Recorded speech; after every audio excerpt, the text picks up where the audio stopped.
Hi, I'm Evelyn Emefa Alute, taking you today on the topic Conceptualizing Creative Practice Research and Creative Practice Research Processes. Conceptualizing creative practice research involves understanding how various philosophers and theorists interpret the relationship between practice, research, and creativity. So, when we talk about conceptualizing practice, we're talking about how philosophers, the theories they brought concerning research.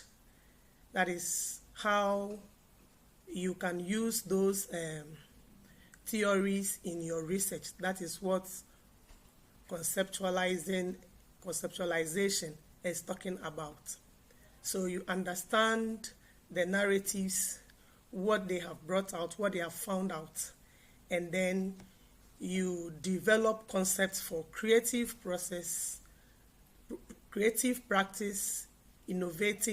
innovative thinking, material and techniques experimentation, and pushing the limits of conventional design principles are all part of research in textile and fashion design. Theories like John Darwin, Elliot Eisner, Marshall and Roseman, they have all propounded theories for practice research, practice-based research. So if you are a researcher in the creative discipline, you would have to know what all these theorists have said about the practice research processes.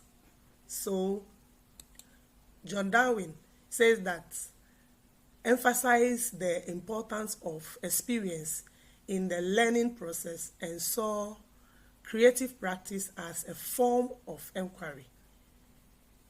So he propounded this theory in 1934. And then Eliot also propounded another one. He argued for the importance of art-based research and the unique contribution that creative practice can bring to educational research.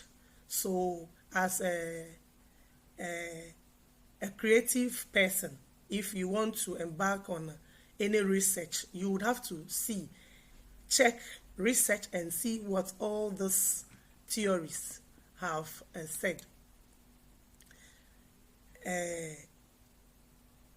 Another philosopher, that's Freeman and Starr, he says that Norman Freeman and Patricia Starr discuss the role of narrative and storytelling in creative practice research.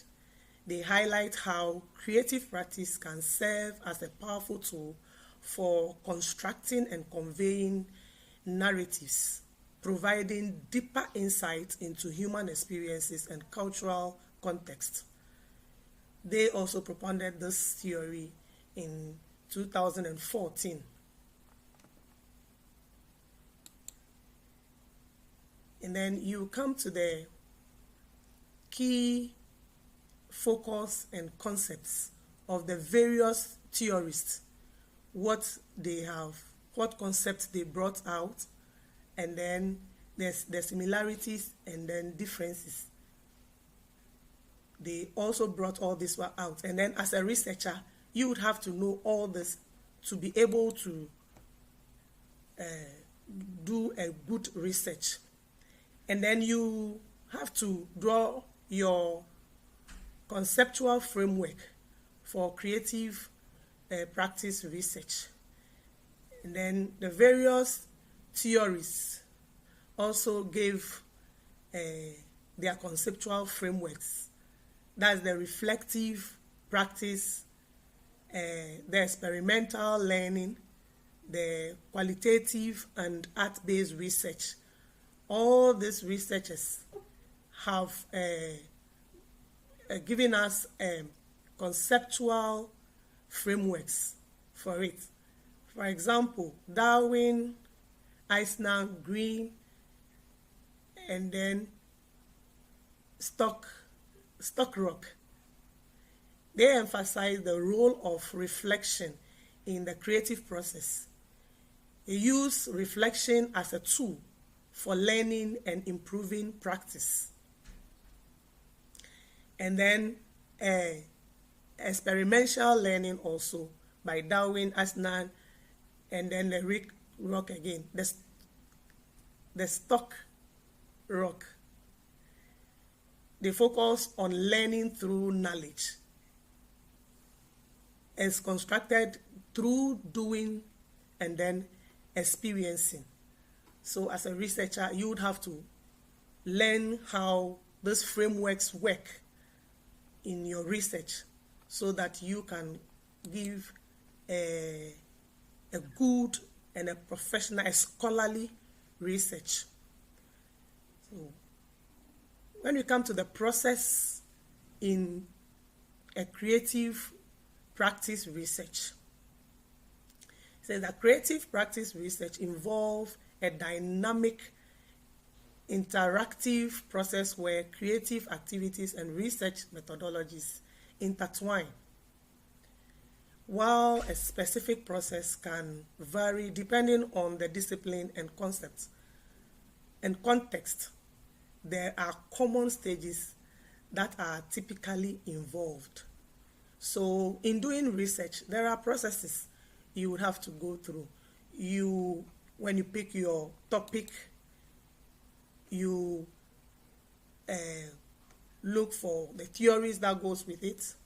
You do your conceptual framework, and then you would come to the processes how to go about the research to bring out a good and a scholarly research. And then the initial exploration and conceptualization. In this, this idea of generation is inspired by curiosity, personal experience, or gaps in existing literature.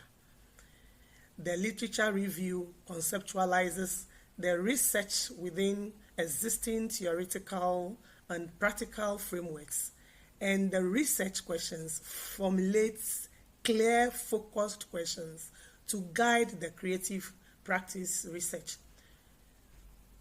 So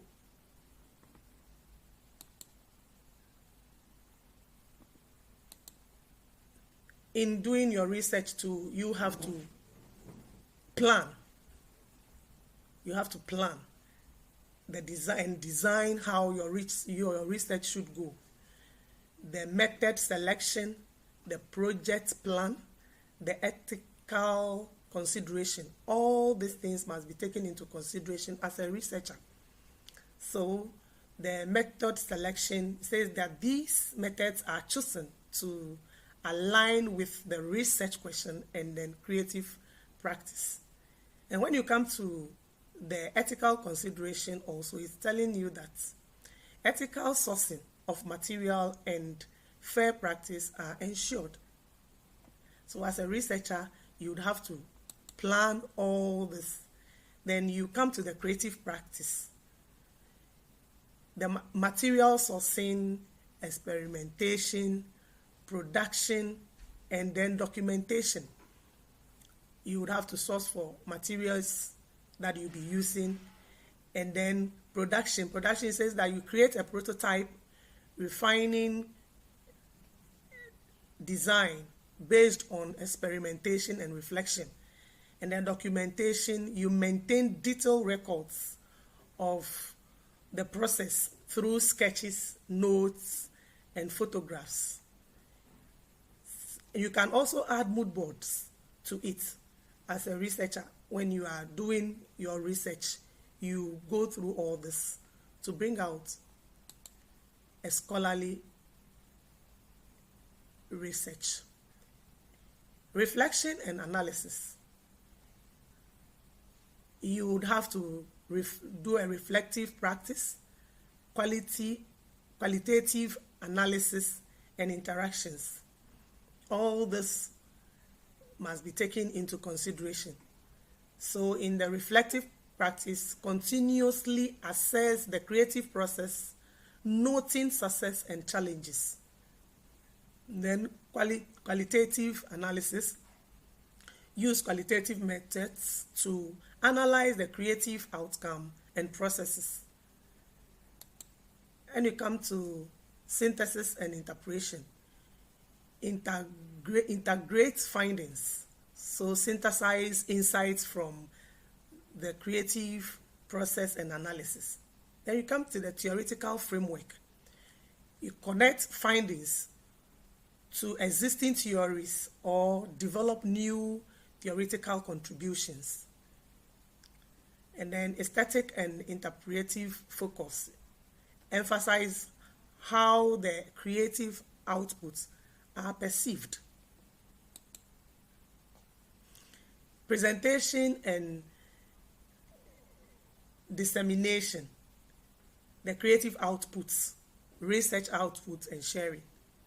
So the creative outputs finalize and present the creative work, such as through an exhibition or performance.